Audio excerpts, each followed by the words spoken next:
Hi everyone, Damien Fates here, and these are the best moments from What If You Do Nothing Minecraft Story Mode Season 2, where we take a look at some of the funny and interesting things that can happen when you decide to do nothing during the many dialogue, combat, and storyline choices in the game.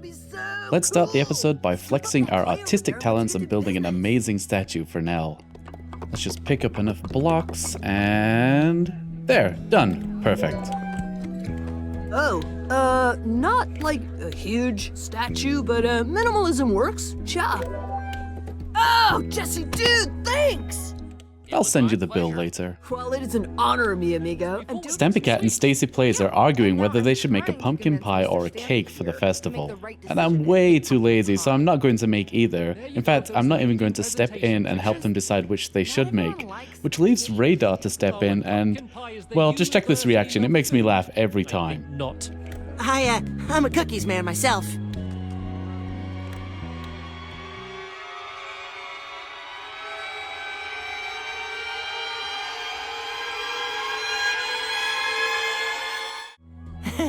Sorry. Here, you should just take the ingredients and decide for us. How about I just make you bread? That'll be much easier. Man, can't even do that. Here, take this back. I'm not carrying this. While in the mines, Jesse finds a powerful gauntlet that becomes stuck on his hand. Petter jumps in to help take it off, and if you don't contribute by mashing A, then time slows down and they share a little moment.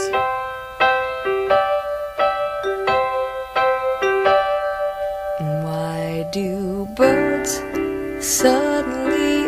Wow, stop. That thing is really Oh, I guess Jesse wasn't into it.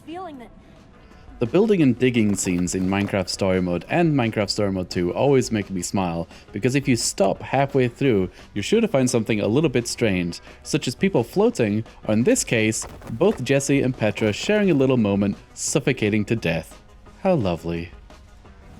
Can't believe that's your assistant. He's more wound up than a pack of parrots with a jukebox.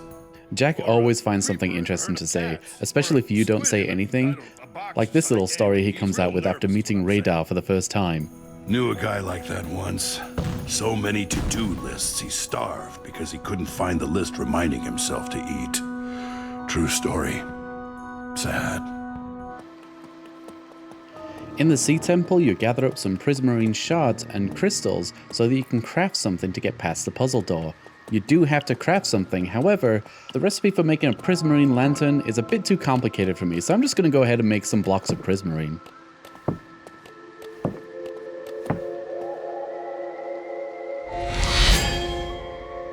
Ooh, prismarine. I was just looking at that door, and I don't think that's what we need here. Maybe try a sea lantern? Oh, right. Here. Yes, I know I'm supposed to make a lantern, but really this is just so much easier. I'm going to do it again.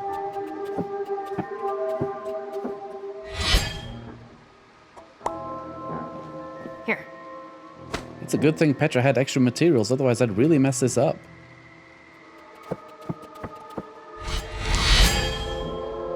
Oh, wait. I made prismarine again. That's all right. Here, I made these for you. Ah, sweet. No lantern crafting for me. Now just need to make sure I get the puzzle right. Okay, let's see what we can do for you, buddy.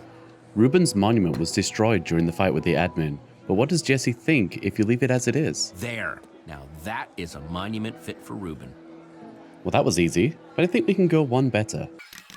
Let's remove everything and see what he says. There. Ruben always appreciated a minimalist approach. Except when it came to food, that is. Jesse, we'll hold them off. Get that door open. On it! Inside the Tower of Doom, there's a simple puzzle that involves swapping out some diamonds for some spider eyes. And the game gives you about 3 minutes to do this, which is more than adequate. But they cut up that time with a few extra cutscenes which you may have missed when playing through the first time. But what really interests me is what happens at the end if you wait out the entire 3 minutes. Check it out. I'm just tired. I'm sorry. Jesse! Get us out of here! Creepy!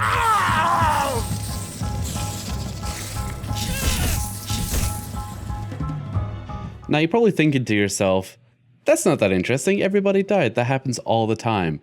But did they? Take another look and see what happens to Voss. He does not take any damage at all during this attack, which makes sense considering he's the admin. Spoilers, by the way. Eventually, you have to build a tool to get through an impassable wall, but you know me, I like to do as little as possible, so rather than build a diamond pickaxe, I'm going to build a diamond shovel. I only have to place 3 blocks instead of 5. Worth it. Jesse, what are you doing? We can't use that. Still worth it.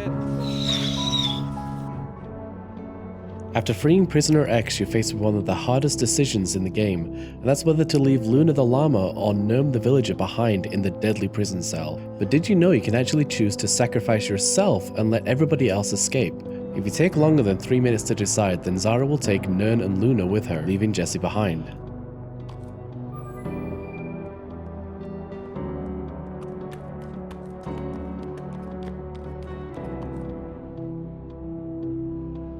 And while I'd like to think that you could stay here forever and one day they would return victorious, unfortunately I got bored and decided to leave.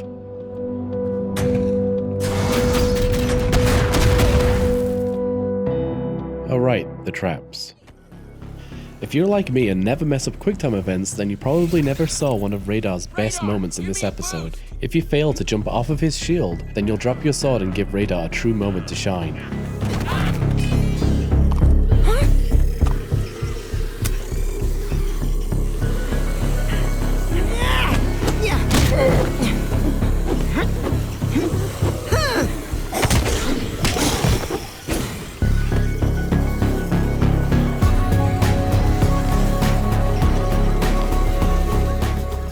Jesse doesn't seem impressed, but I loved it. I also found a weird glitch that involves a missing animation on incorrect camera position if you do jump off the shield but then fail to swipe the spider before it hits you. For some reason the camera looks over the prison and we can also see one of the ender golems on top of the wall. Near the end of the game you need to decide whether to save Zara or not. She's the one who ran off on her. She can find her own way to the tower. We're leaving. If you don't choose one of the options, then it defaults to leaving her behind, but it doesn't really matter because she catches up with you anyway. But if you decide to go help her and then decide not to help her, you treat her to one of the funniest death scenes in the game.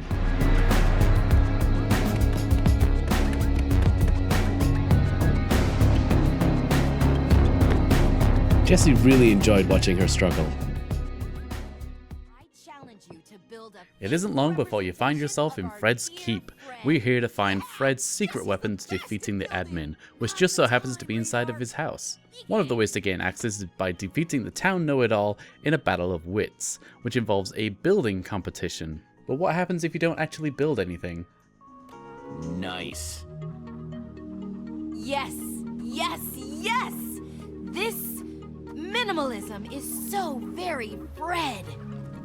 I declare this round a draw! I think it's a bit of a stretch to call that a draw. And I'm also starting to think that these building things in the game don't actually mean anything at all. Like the second time you're asked to build something inside of Romeosburg. Build something scary, they said.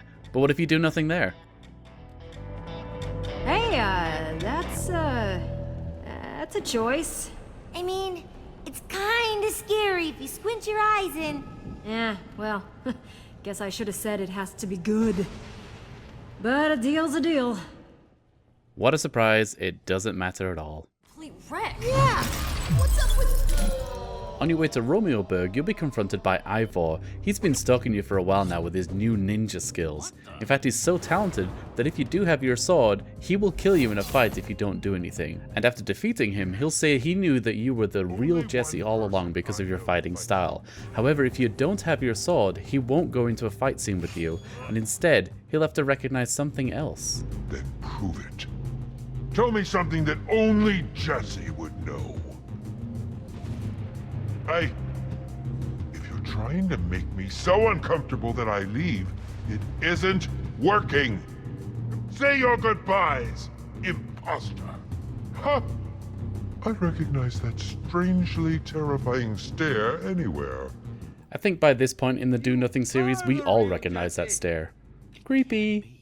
Buy you the time you need to find Fred's weapon. In order to trick the admin into thinking that Jesse's already dead, Ivan needs to go back with a compelling story. Your options here are to tell him that Ivor killed you, that you died trying to escape the Sunshine Institute, or that you're still imprisoned. However, if you don't say anything at all, then Radar comes up with his own special brand of reason for your death. Parrots! What? You, could say Jesse was pecked to death by parrots. Deadly prison parrots. Yes, I am definitely going with that. And I look forward to getting to know you better. But I don't want to lose you. You mean a lot. I hate to have to do this to Petra, but you're probably wondering what happens if we stay silent after she pours her heart out to us. And I don't want to leave if it means you're my best friend, Jesse. I guess you don't feel the same way. Oh, my heart. Please forgive me. That answers that then. Inside the admin's flying fortress, we're surrounded by the new ocelots who think we are the admin. Look who it is! Is it possible we could save ourselves from a beating without saying anything at all? Looks like the tables have finally turned, huh, Jesse? We can't let you keep doing what you're doing. That's enough. Oops. Sorry. Puppy dog eyes won't get you anywhere right now. Not anymore. All those horrible things you did, that wasn't really you. I don't know how you managed to say so much without saying anything, but you are really good at it. Jesse's telling the truth, guys. It's always nice to be appreciated. Thank you so much for watching this compilation video. I hope you enjoyed it. If you did, please do consider giving it a thumbs up, share with your friends, and subscribe for more in like a year or something. Bye!